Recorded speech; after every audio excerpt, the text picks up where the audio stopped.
وَلَقَدْ يَسَّرْنَا الْقُرْآنَ لِلذِّكْرِ فَهَلْ مِن مُّدَّكِرٍ۔ السلام علیکم ورحمۃ اللہ وبرکاتہ۔ الحمدللہ وکفا وسلام علی عبادہ الذین اصطفیٰ۔ اشہد ان لا الہ الا اللہ وحدہ لا شریک لہ واشہد ان محمدا عبدہ ورسولہ صلی اللہ علیہ وآلہ وسلم۔ اللہم صلی علی محمد وعلی آل محمد کما صلیت علی ابراہیم وعلی آل ابراہیم انک حمید مجید۔ اللہم بارک علی محمد وعلی آل محمد کما بارکت علی ابراہیم وعلی آل ابراہیم انک حمید مجید۔ اما بعد فاعوذ باللہ السمیع العلیم من الشیطان الرجیم من ہمزہ ونفخہ ونفثہ۔ بسم اللہ الرحمن الرحیم۔ ان فی ذلک لذکریٰ لمن کان لہ قلب او القی السمع وہو شہید۔ بے شک اس میں یقیناً نصیحت ہے ہر اس شخص کے لیے جو دل رکھتا ہو، او القی السمع یا پھر وہ کان لگا کر سنے، وہو شہید اس حال میں کہ وہ حاضر ہو۔ آیت نمبر 37 سورہ قاف۔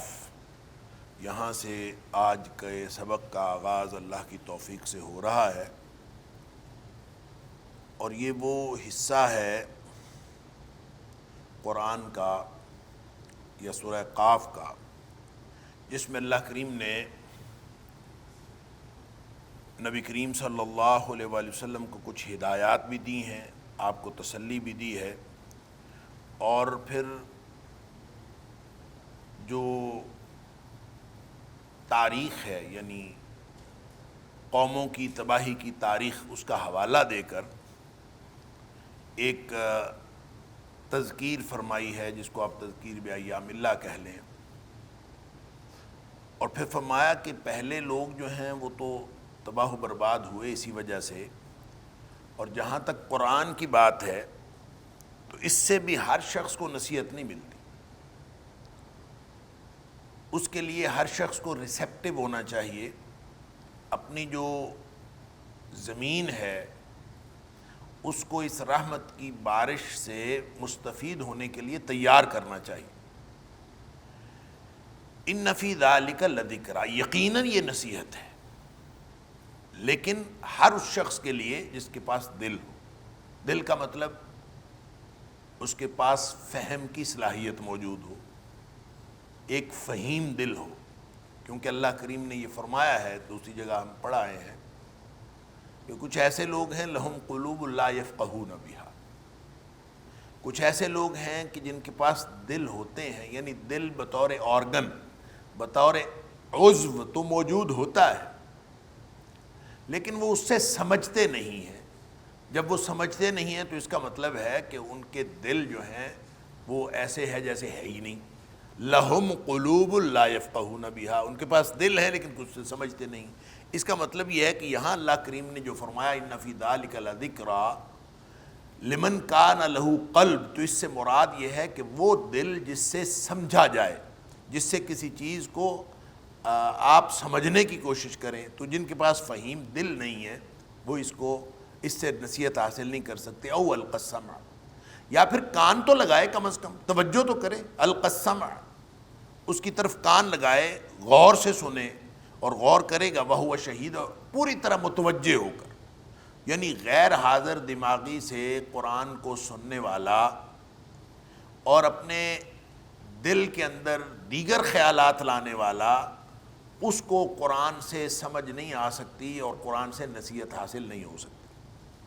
قرآن سے نصیحت اس شخص کو حاصل ہوگی جو اپنے دل کو پوری طرح اس کے ساتھ لگائے، اور پھر ساتھ یہ ہے کہ کان بھی لگائے، اس طرح متوجہ ہو کر اس کو سنے، تو پھر اللہ تعالیٰ اس کے ذریعے سے، قرآن کے ذریعے سے رحمت فرما دیتا ہے۔ جیسے اللہ تعالیٰ نے فرمایا کہ جب قرآن پڑھا جائے تو فاستمعوا لہ، انتہائی توجہ سے اس کو سنا کرو۔ فاستمعوا، استماع کا مطلب ہوتا ہے انتہائی توجہ سے سننا، اور وانصتوا اور خاموش رہا کرو، خاموشی کے ساتھ انتہائی توجہ کے ساتھ اس کو سنا کرو، لعلکم ترحمون، تاکہ تمہارے اوپر رحمت کی جا سکے۔ تو اللہ کی رحمت اس طرح سے ہوگی کہ کوئی شخص قرآن کی طرف توجہ دے۔ جیسے اقبال نے کہا تھا کہ تیرے ضمیر پر جب تک نہ ہو نزول کتاب، گرہ کشا ہے نہ رازی نہ صاحب کشاف۔ بڑی بڑی تفسیریں پڑھ لینے سے قرآن کی سمجھ نہیں آتی۔ سمجھ قرآن کی اس وقت آتی ہے جب انسان اپنے توجہ کے ساتھ اس طرح قرآن کو پڑھے جیسے قرآن آپ کے اوپر نازل ہو رہا ہے، آپ اس کو سمجھنے کی کوشش کریں۔ اللہ اکبر۔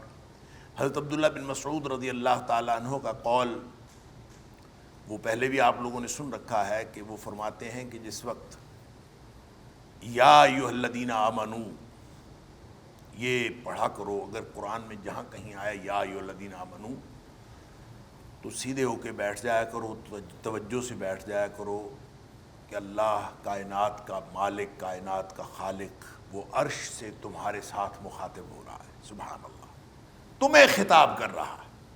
لہٰذا جب تک یہ کیفیت نہ بنے اس وقت تک قرآن جو ہے وہ نصیحت نہیں کرتا، وہ اس سے نصیحت حاصل نہیں ہوتی۔ قرآن ہے تو کتاب ہدایت، ہے تو کتاب نصیحت، اور وَلَقَدْ يَسَّرْنَا الْقُرْآنَ لِلذِّكْرِ فَهَلْ مِن مُدَّكِرٍ، ہم نے اس کو نصیحت کے لیے آسان کیا، کوئی ہے اس سے نصیحت حاصل کرنے والا؟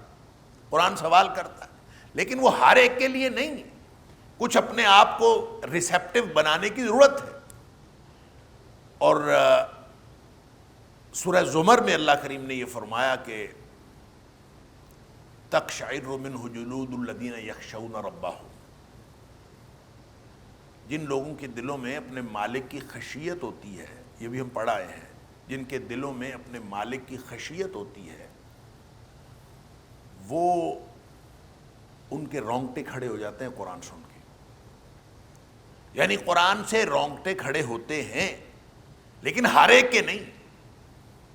یخشون ربہم، جو اپنے مالک کی خشیت رکھتے ہیں۔ اور خشیت سے مراد کیا ہے؟ خشیت سے مراد ہے مالک کی عظمت کا روب۔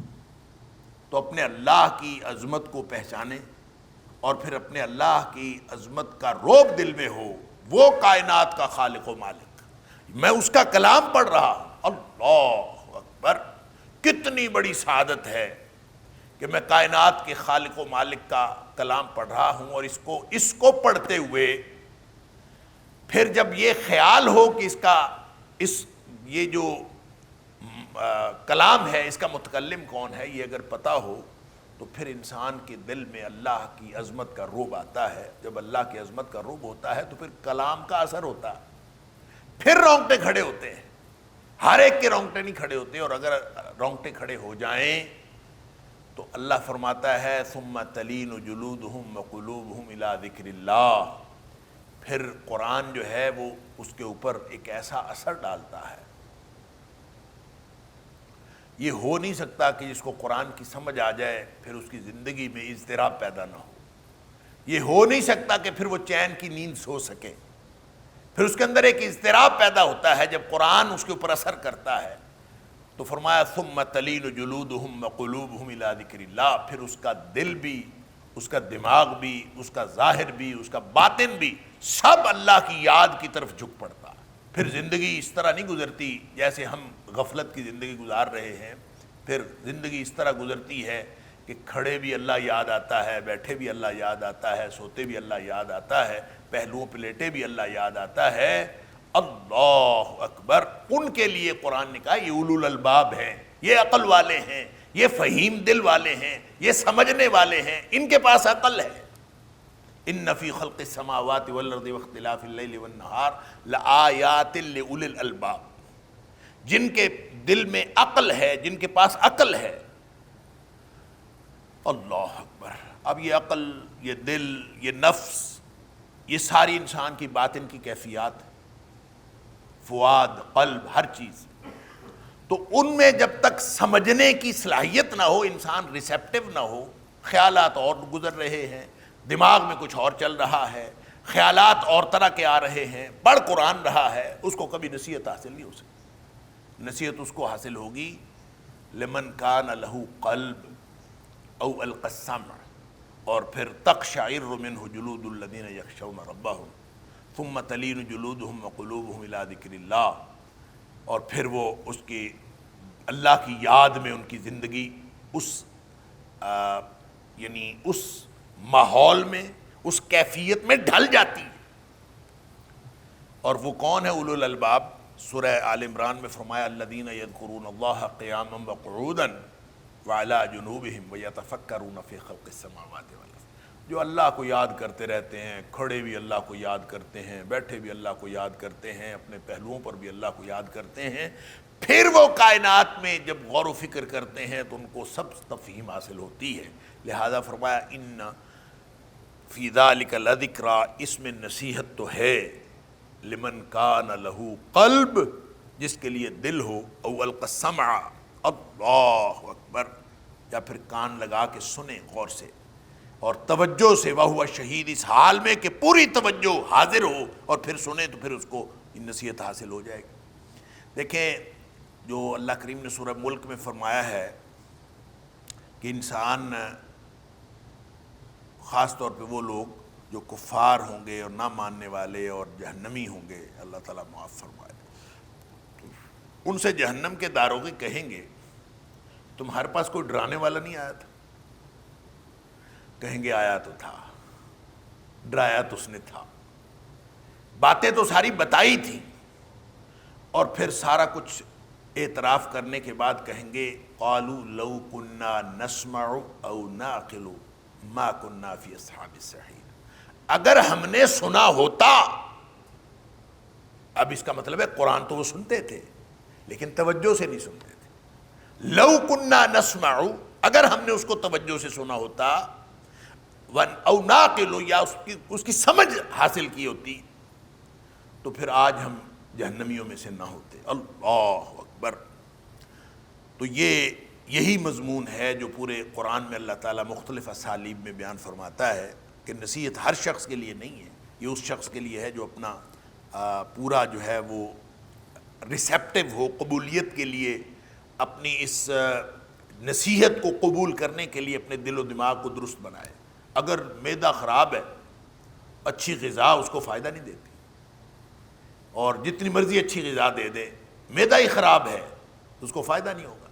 اس لیے اللہ تعالیٰ نے سورہ مائدہ کے اندر فرمایا کہ وَلَا يَزِيدَنَّ كَثِيرًا مِّنْهُمْ مَا أُنزِلَ إِلَيْكَ مِن رَّبِّكَ طُغْيَانًا وَكُفْرًا۔ اے حبیب صلی اللہ علیہ وسلم، آپ پر جو قرآن نازل ہوتا ہے نا تیرے رب کی طرف سے، یہ ان میں سے اکثریت کو یقیناً اضافہ کرتا ہے ان کی سرکشی میں اور ان کے کفر میں۔ اب قرآن سرکشی کی کتاب تو نہیں ہے، قرآن کفر کی کتاب تو نہیں ہے، قرآن تو کتاب ہدایت ہے، لیکن ان کے طغیان اور کفر میں اضافہ ہوتا ہے، اور یہ 2 دفعہ اللہ کریم نے فرمائی یہ بات۔ اللہ، کیا مطلب؟ جن کا معدہ خراب ہو ان کی بیماری بڑھتی ہے، اور جن کا معدہ دل و دماغ درست ہو ان کو غذا جو ہے قوت بخش غذا، وہ قوت عطا کرتی ہے۔ لہٰذا جب تک اپنے آپ کو ریسیپٹیو بنا کے اپنی جو دل و دماغ کی زمین ہے اس کو زرخیز بنا کے اور قابل کاشت بنا کے جب تک اس رحمت کی بارش کو قبول نہ کیا جائے، اس وقت تک نصیحت کا کوئی فائدہ نہیں ہے، اور یہ نصیحت فائدہ نہیں دیتی۔ وَلَقَدْ يَسَّرْنَا الْقُرْآنَ لِلذِّكْرِ فَهَلْ مِن مُّدَّكِرٍ وَلَقَدْ يَسَّرْنَا الْقُرْآنَ لِلذِّكْرِ فَهَلْ مِن مُّدَّكِرٍ وَلَقَدْ خَلَقْنَا السَّمَاوَاتِ وَالْأَرْضَ وَمَا بَيْنَهُمَا فِي 6 أَيَّامٍ وَمَا مَسَّنَا بِاللُّغُوبِ، اور یقیناً ہم نے زمین و آسمان کو پیدا کیا ہے، وما بینہما، اور ان کے درمیان میں جو کچھ ہے وہ بھی ہم نے پیدا کیا ہے، اور فرمایا کہ یہ فی 6 ایام، یہ 6 دنوں میں سارا پیدا کیا ہے، وما مسنا باللغوب، اور اس سے ہمیں کسی تھکاوٹ نے نہیں چھوا، یعنی ہم تھکے نہیں ہیں اس کو پیدا کرنے کے بعد۔ یہ وہ بات ہے جو بعض لوگوں نے کہا اور بائبل کے اندر بھی یہ کہا گیا ہے، اور ظاہر ہے یہ تحریف ہے، یہ اللہ کا کلام نہیں ہو سکتا، کہ اس کے اندر یہ لکھا ہوا ہے کہ اگر جب اللہ نے 6 دنوں میں کائنات بنا لی تو 7ویں دن آرام کیا، تو یہ جو آرام کرنا ہے یہ یہ اس کے لیے ہوتا ہے جو تھک جائے، تو اللہ تعالیٰ تو نہیں تھکا، لہٰذا یہ دلیل ہے۔ ایک تو اللہ تعالیٰ اس کو پیدا کرنے کے بعد، کائنات کو پیدا کرنے کے بعد، زمین و آسمان کو پیدا کرنے کے بعد تھکا نہیں ہے، اور اس میں دلیل ہے کہ اللہ تعالیٰ دوبارہ پیدا کرنے کے اوپر قادر ہے۔ جیسے فرمایا افعینا بالخلق الاول، اسی میں سورہ قاف میں پیچھے ہم پڑھا ہے کہ کیا ہم پہلی دفعہ پیدا کرنے کے بعد تھک گئے، اب دوسری دفعہ پیدا نہیں کر سکتے؟ انا للہ و انا الیہ راجعون۔ اور سورہ نازعات میں فرمایا اانتم اشد خلقا ام السماء بناہا، جس اللہ نے آسمان کو بنایا ہے، جس اللہ نے زمین کو بنایا ہے، جس نے ساری کائنات بنائی ہے، وہ یہ چھوٹا سا انسان، ننھی سی مخلوق، اس کو دوبارہ نہیں پیدا کر سکتا؟ کیسے سمجھ لیا تم نے؟ اللہ، تو اس میں دلیل ہے۔ اوورآل جو پورا مضمون سورہ قاف کا ہے، اس کے بارے میں پہلے میں عرض کر چکا ہوں کہ آخرت، قیامت کے وقوع پذیر ہونے کا، یہ اس کا بنیادی موضوع یہی ہے، اور اس کے بارے میں اللہ کریم نے مختلف حوالوں سے تذکیر فرمائی ہے۔ فاصبر علی ما یقولون وسبح بحمد ربک قبل طلوع الشمس وقبل الغروب،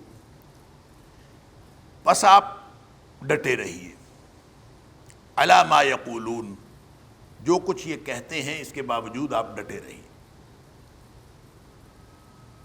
یا اس کا دوسرا ترجمہ ہوگا صبر کیجئے جو کچھ وہ کہتے ہیں، لیکن یہ جب ہم یہ ترجمہ کرتے ہیں کہ جو کچھ وہ کہتے ہیں اس پر صبر کیجئے، تو اس میں ایک طرح کی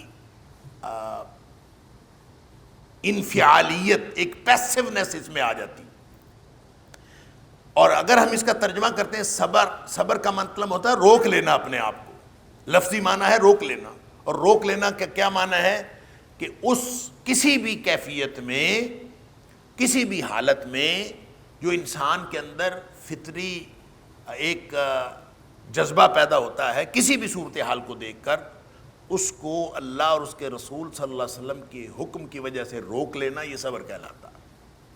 لہٰذا اس کا ترجمہ میں ہمیشہ کرتا ہوں ڈٹ جانا، فاصبر علی ما یقولون، باوجود اس بات کے کہ جو کچھ وہ کہتے ہیں آپ ڈٹے رہیں۔ اور یہ ترجمہ بھی ہو سکتا ہے کہ آپ صبر کیجئے، پھر جب ہم صبر کیجئے ترجمہ کرتے ہیں، صبر کا ترجمہ صبر ہی کرتے ہیں، تو اردو میں تو ہم صبر کا مطلب کبھی نہیں سمجھتے۔ اردو میں ہم سمجھتے ہیں صبر کیجئے، جب ہم سے کچھ نہ بن پائے تو صبر کیجئے، کچھ نہ کریں تو اس کا مطلب ہے صبر کریں۔ وہ کہتا ہے میں کیا کروں، جب کوئی راستہ نہیں ہے تو صبر کریں، اردو میں ہم سمجھ نہیں پاتے، اس لیے میں ترجمہ کرتا ہوں ڈٹے رہیے۔ کیا مطلب؟ پیچھے نہ ہٹیے، علی ما یقولون، باوجود اس بات کے کہ وہ جو کچھ کہہ رہے ہیں آپ ڈٹے رہیے، وسبح بحمد ربک، اور آپ تسبیح کیجئے اپنے رب کی حمد کے ساتھ، قبل طلوع الشمس، سورج طلوع ہونے سے پہلے، وقبل الغروب، اور اس کے غروب ہونے سے پہلے۔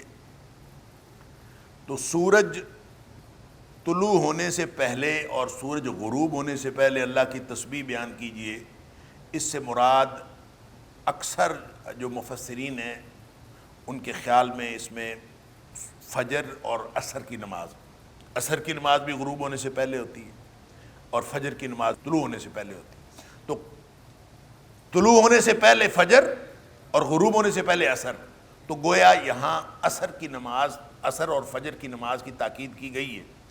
تو صرف دو نمازوں کی تاکید کیوں کی گئی ہے؟ اس میں پھر مفسرین نے مختلف حوالے دیے ہیں، اور اس سے یہ ثابت کیا ہے کہ ابتداً جو نبی کریم صلی اللہ علیہ وآلہ وسلم پر جو نماز فرض کی گئی تھی وہ دو ہی نمازیں تھیں، اور ایک تھی فجر کی اور ایک تھی عصر کی، اور یہ 5 نمازیں بعد میں ہوئیں، واللہ اعلم۔ لیکن بہرحال اگر یہ 5 نمازوں کی موجودگی میں یہ حکم ہے تو اس میں فجر اور عصر کی نماز کی خصوصی اہمیت ہے اور اس کی تاکید ہے۔ وَمِنَ اللَّيْلِ فَسَبِّحْهُ وَأَدْبَارَ السُّجُودِ، اور رات کو بھی، رات کا کچھ حصہ، وَمِنَ اللَّيْلِ، من جو ہے یہ کچھ حصے کے لیے ہوتا ہے، وَمِنَ اللَّيْلِ، رات میں سے کچھ حصہ جو ہے وہ آپ فسبحوا اللہ کی تسبیح بیان کیجیے. تو رات میں سے کچھ حصہ تسبیح بیان کیجیے. اس کا مطلب یہ ہے کہ رات کو اٹھ کے نماز پڑھیے، اس سے مراد رات کی نماز ہے. وَأَدْبَارَ السُّجُودِ اور اللہ کی تسبیح بیان کیجیے سجدوں کے بعد.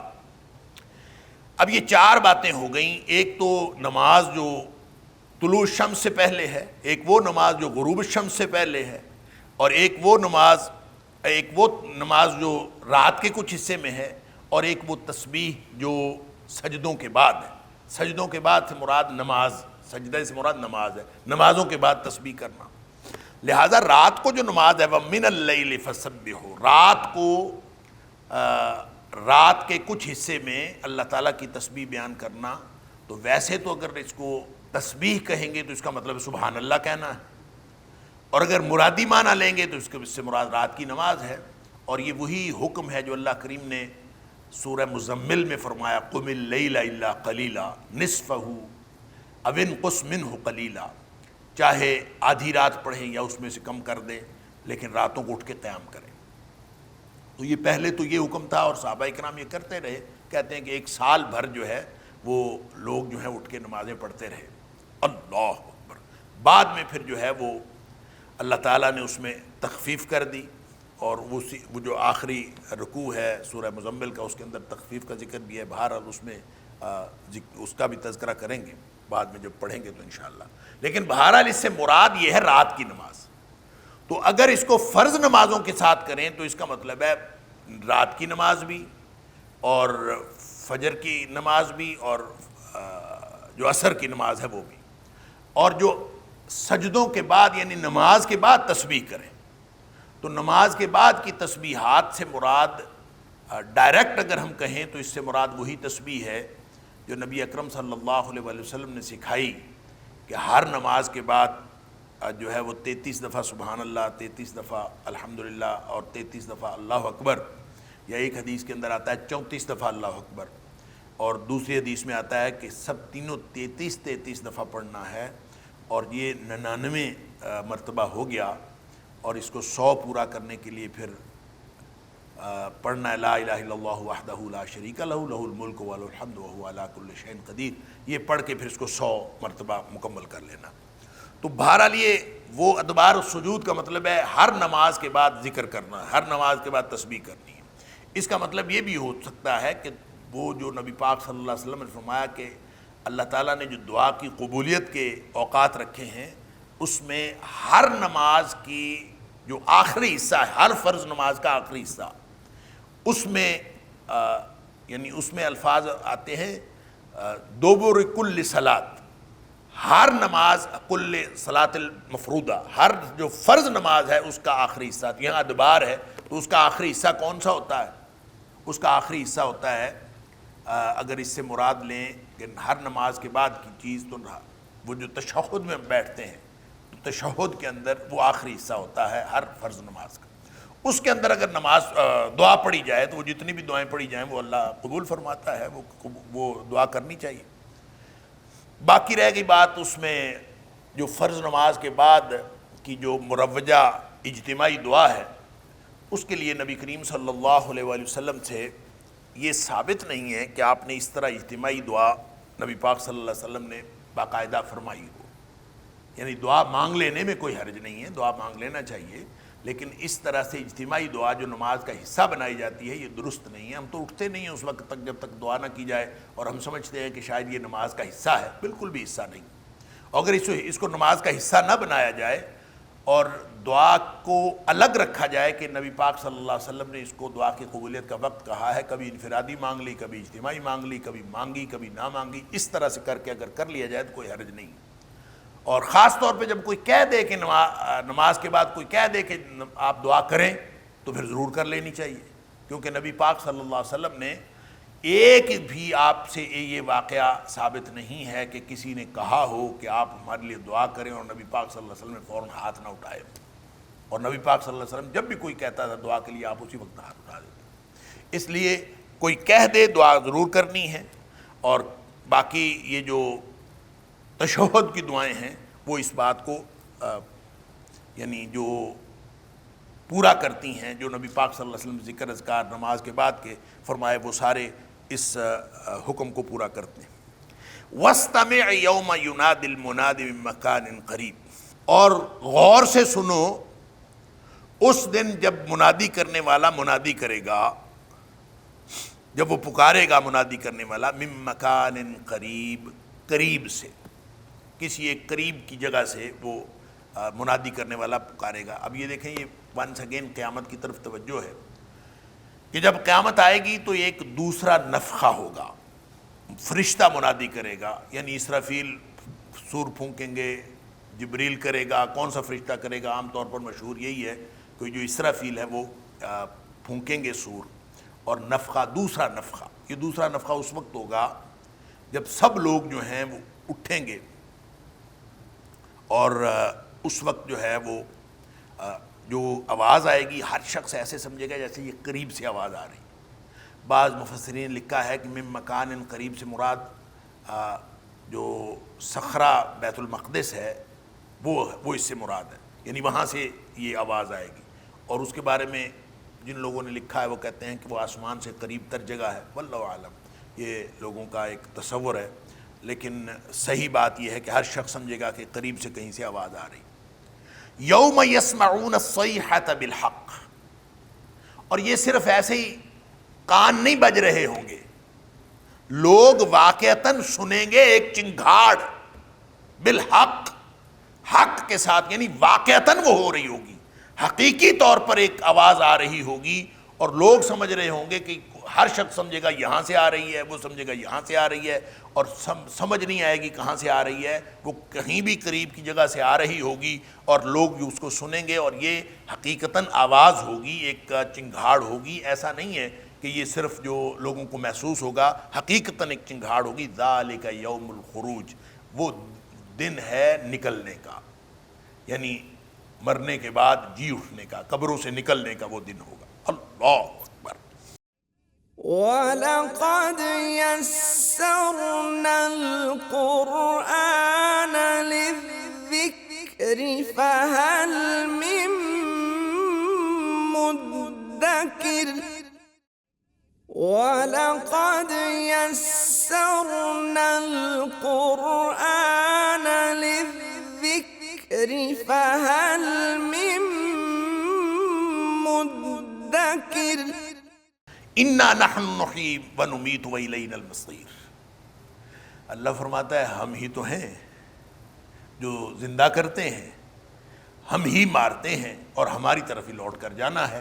لہٰذا اس وقت جب سور پھونکا جائے گا اور دوسرا نفخہ ہوگا اور قبروں سے نکل کر سب لوگ جائیں گے اور حشر میں اکٹھے ہوں گے، اللہ اکبر۔ اللہ تعالیٰ فرماتا ہے زندہ کیا، زندگی دی تو ہم نے دی، موت دی تو ہم نے دی، اور پھر واپس لوٹنا ہے تو ہماری طرف ہی لوٹنا ہے۔ یوم تشقق الارض عنہم سراعا ذالک حشر علینا یسیر، اس دن ان سے زمین پھٹ جائے گی۔ تشقق الارض عنہم، زمین ان سے پھٹ جائے گی، سراعا، اس حال میں کہ وہ تیز دوڑتے ہوئے ہوں گے۔ سریع، سراعا کا مطلب تیزی سے دوڑ رہے ہوں گے، یعنی زمین پھٹے گی اور اس کے اندر سے نکلیں گے اور نکل کے تیز دوڑ پڑیں گے، اور وہ جس طرف اللہ تعالیٰ ان کو اکٹھا کرنا چاہے گا سارے اکٹھے ہو جائیں گے۔ اللہ اکبر۔ اور اس سے مراد جو زمین کا پھٹنا ہے کہ یوم تشقق الارض عنہم، ان سے زمین پھٹے گی، مطلب ہر شخص جو جس قبر میں پڑا ہے، جہاں جہاں بھی ہے، زمین پھٹے گی، وہ نکلے گا اور بھاگ کھڑا ہوگا۔ اس کی وضاحت ایک حدیث میں آتی ہے، نبی اکرم صلی اللہ علیہ وآلہ وسلم نے فرمایا انا اول من تنشق الارض عنہ، میں وہ سب سے پہلا ہوں گا جس کے لیے زمین پھٹے گی، یعنی سب سے پہلے نبی کریم صلی اللہ علیہ وسلم فرماتے ہیں میں نکلوں گا۔ اللہ اکبر۔ اس کے بھی تفصیلات قیامت کی اور قیامت کے بعد کے جو امور ہیں ان کی تفصیلات بھی عجیب و غریب ہیں۔ بعض اوقات سمجھ یہ آتی ہے کہ نفخے جو ہیں وہ 4 ہوں گے، جیسے پہلے ہم نے پڑھ لیا۔ بعض اوقات سمجھ یہ آتی ہے کہ نفخے 3 ہوں گے، بعض اوقات سمجھ یہ آتی ہے نفخے بس 2 ہی ہوں گے۔ یعنی ایک وہ جب سارا کچھ تباہ و برباد ہو جائے گا، اور دوسرا نفخہ جب سب اٹھ کے حشر میں اکٹھے ہو جائیں. تو جنہوں نے تین چار نفخوں کی بات کی ہے، اس میں یہ بھی ہے، وہ حدیث میں آتا ہے کہ نبی کریم صلی اللہ علیہ وسلم نے فرمایا کہ ایک نفخہ ہوگا اور سب بے ہوش ہو کر گر پڑیں گے. وہ وہی بے ہوشی ہے جو عالم برزخ میں ہم موجود ہوں گے اور اس سے اٹھیں گے، یا پھر کوئی اور بے ہوشی ہے، واللہ عالم. یہ ساری متشابہات ہیں، ان کے بارے میں کوئی حقیقی تصور یا کلی اس کی جو ہے وہ وضاحت نہیں کر سکتے. اس کے بارے میں نبی پاک صلی اللہ علیہ وسلم نے فرمایا کہ جب سب سے پہلے جس کو ہوش آئے گا وہ میں ہوں گا. اور پھر نبی پاک صلی اللہ علیہ وسلم فرماتے ہیں میں دیکھوں گا تو حضرت موسیٰ علیہ السلام جو ہیں وہ وہاں بیٹھے ہوں گے میرے سے پہلے. اور مجھے یہ ساتھ فرمایا کہ سب سے پہلے ہوش مجھے آئے گا. پھر فرمایا کہ میں دیکھوں گا موسیٰ علیہ السلام پہلے بیٹھے ہوں گے. تو پھر نبی پاک صلی اللہ علیہ وسلم نے فرمایا مجھے نہیں معلوم کہ موسیٰ علیہ السلام کو ہوش پہلے آ گیا یا پھر ان کے اوپر قیامت کی مدہوشی طاری ہی نہیں کی گئی. اس وجہ سے جب تجلی پڑی تھی نا، ہو سکتا ہے اللہ تعالیٰ نے اس بے ہوشی کی وجہ سے، اس دن کی بے ہوشی سے ان کو ایگزمپٹ کر دیا ہو، ان کو استثناء دے دیا ہو. اب یہ ساری باتیں خود نبی پاک صلی اللہ علیہ وسلم فرماتے ہیں مجھے نہیں معلوم. یعنی حقیقت کیا ہے واللہ اعلم. وہ وہی مدہوشی ہے جو دوبارہ ہوگی، یا وہی ہے جو زمین سے نکلنا ہے. اور آپ نے یہ مسلم شریف کی حدیث ہے، آپ نے فرمایا کہ میں سب سے پہلا وانا اول من تنشق الارض عنہ، میں سب سے پہلا ہوں گا جس پر زمین پھٹے گی اور میں اس میں باہر نکلوں گا. تو اس کا مطلب یہ ہے کہ جو بہرحال جو عالم برزخ سے عالم آخرت میں جو داخل ہوں گے تو وہ ایک نفخہ ہوگا، ایک صیحہ ہوگی، ایک چنگھاڑ ہوگی جس سے لوگ جو ہیں اچانک نکلتے آئیں گے. اور سب اللہ تعالیٰ فرماتا ہے ذالک حشر علینا یسیر. اللہ اکبر. یہ ہے ہماری طرف اکٹھا ہونا، اور یہ ہمارے اوپر بڑا آسان ہے. یعنی آرام سے، آسانی سے. یہ کوئی مشکل بات ہے؟ اللہ تعالیٰ نے تو کن کہنا ہے اور ہو جانا ہے. فرمایا ایک چنگھاڑ ہوگی اور سب لوگ زمین سے نکل کے سارے حشر کے میدان میں آ جائیں گے. فرمایا یہ ہمارے لیے کتنا آسان ہے. ذالک حشر علینا یسیر. یہ ہے وہ اکٹھا ہونا جو ہمارے اوپر بہت آسان. لہذا لوگ جو ہیں عجیب و غریب باتیں کرتے ہیں، کیسے ہوگا، مر گئے، مٹی ہو گئے، کس طرح دوبارہ زندہ ہوں گے. تو اللہ تعالیٰ فرماتا ہے اس طرح سے آواز آئے گی اور سارے نکل کے جو ہے اللہ تک کے دربار میں حشر میں اکٹھے ہو جائیں گے. نحن اعلم بما یقولون. اے حبیب صلی اللہ علیہ وسلم، ہمیں معلوم ہے کہ یہ مکے کے کافر آپ کو کیا کچھ کہتے ہیں. نحن اعلم، ہم خوب جانتے ہیں، بما یقولون، آپ کو یہ مکے کے کافر کیا کہتے ہیں، ان کی ساری ہرزہ سرائیاں ہمیں معلوم. وما انت علیہم بجبار، آپ جو ہیں ان کے اوپر کوئی زبردستی کرنے والے نہیں. یعنی آپ کے پاس زبردستی کرنے کا تو اختیار ہی نہیں، اور آپ کسی کو ہدایت بھی نہیں دے سکتے. جو آپ نے تو ہدایت کا پیغام پہنچانا ہے ان کے پاس، اور ہدایت اللہ دیتا ہے. ولیکن اللہ یہدی من یشاء، جس کو اللہ چاہتا ہے ہدایت دیتا ہے. آپ نے تو صرف پیغام پہنچانا ہے. فذکر انما انت مذکر لست علیہم بمسیطر. آپ بس نصیحت کرتے جائیے، اور آپ کا کام ہی یہ ہے اور آپ کا منصب ہی یہ ہے کہ آپ جو ہے انما انت مذکر، آپ ہے ہی نصیحت کرنے والے. نصیحت کیجئے بس. لست علیہم بمسیطر، آپ ان کے پر دروغہ نہیں لگے ہوئے. یعنی سب کو ہانک کر آپ جہنم سے بچا لیں اور جنت میں لے جائیں، یہ آپ کا اختیار نہیں ہے. نبی کریم صلی اللہ علیہ وآلہ وسلم نے فرمایا، ایک دفعہ آپ کسی چراغ کو دیکھ رہے تھے اور برسات کا موسم ہوگا، پروانے آ رہے تھے، بہت سارے آ کے اس کے اوپر گر رہے تھے، گر گر کے مر رہے تھے. تو نبی کریم صلی اللہ علیہ وآلہ وسلم نے فرمایا، اس کو دیکھنے کے بعد نبی کریم صلی اللہ علیہ وسلم کو خیال آیا. آپ نے فرمایا میں تمہارے دامن پکڑ کر تمہیں جہنم سے بچا رہا ہوں، اور تم مجھ سے چھوٹ کر جہنم کی طرف جا رہے ہو.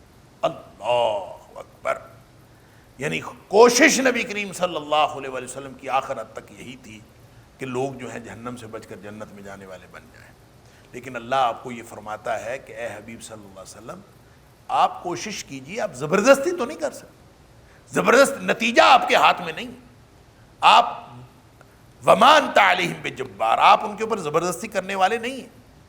فذکر بالقرآن من یخاف وعید، پس آپ نصیحت کیجئے قرآن کے ساتھ، فذکر بالقرآن، آپ قرآن کے ساتھ نصیحت کیجئے، من یخاف وعید، جو ڈرتا ہو میری سزا کے وعدے سے۔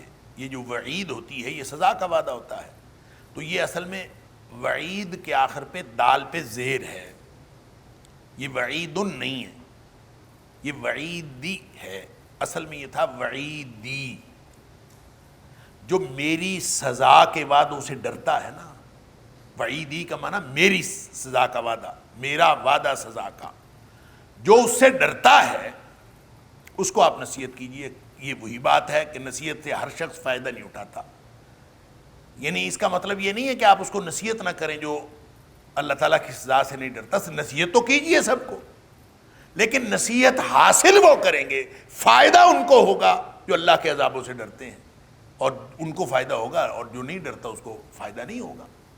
اللہ اکبر۔ حضرت قتادہ علیہ الرحمہ سے ایک دعا مفسرین نے لکھی ہے کہ وہ دعا کیا کرتے تھے کہ اللہم اجعلنا ممن یخاف وعیدک، اللہ ہمیں ان میں سے بنا جو تیری سزاؤں سے ڈرتے ہیں۔ اللہ اکبر۔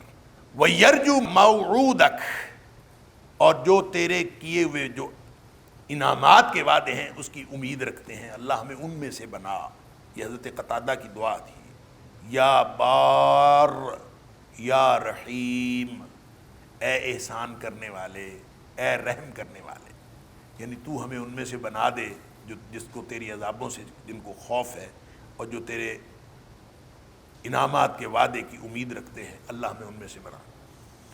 یہ ونس اگین میں ایک بات جو پہلے بھی کر چکا ہوں ایک دفعہ پھر عرض کر دوں کہ دور جدید کے بعض صوفی جو ہیں وہ یہ کہتے ہیں کہ اللہ کی بندگی اس لیے نہیں کرنی چاہیے کہ ہمیں کوئی عذابوں سے ڈر لگتا ہے، نہ اس لیے کرنی چاہیے کہ ہمیں جنت کا لالچ ہے، نہ جنت کے لالچ میں اللہ کی بندگی کرنی ہے، نہ عذابوں کے خوف سے اللہ کی بندگی کرنی ہے، بلکہ اللہ کی بندگی اس لیے کرنی ہے کہ اللہ لائق عبادت ہے۔ سبحان اللہ، کتنا خوبصورت تصور ہے، بظاہر کتنا اچھا تصور ہے کہ اللہ کی بندگی نہ عذابوں کے خوف سے کرنی ہے، نہ جنت کے لالچ میں کرنی ہے۔ اور اس کے لیے کوئی رابعہ بصری رحمہ اللہ کا کوئی قول بھی نقل کیا جاتا ہے کہ وہ بھی اس لیے کہتی تھی کہ میں تو صرف اللہ کی بندگی اس لیے کرتی ہوں کہ اللہ لائق عبادت ہے، میں کسی خوف سے اور کسی لالچ سے نہیں کرتی۔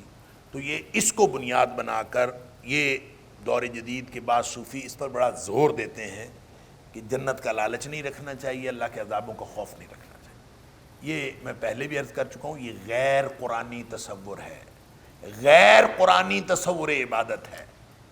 اللہ تعالیٰ فرماتا ہے وَادْعُوهُ خَوْفًا وَطَمَعًا، اللہ کو پکارا کرو، یہ قرآن کہتا ہے، اللہ کو پکارا کرو خوف سے اور طمع سے۔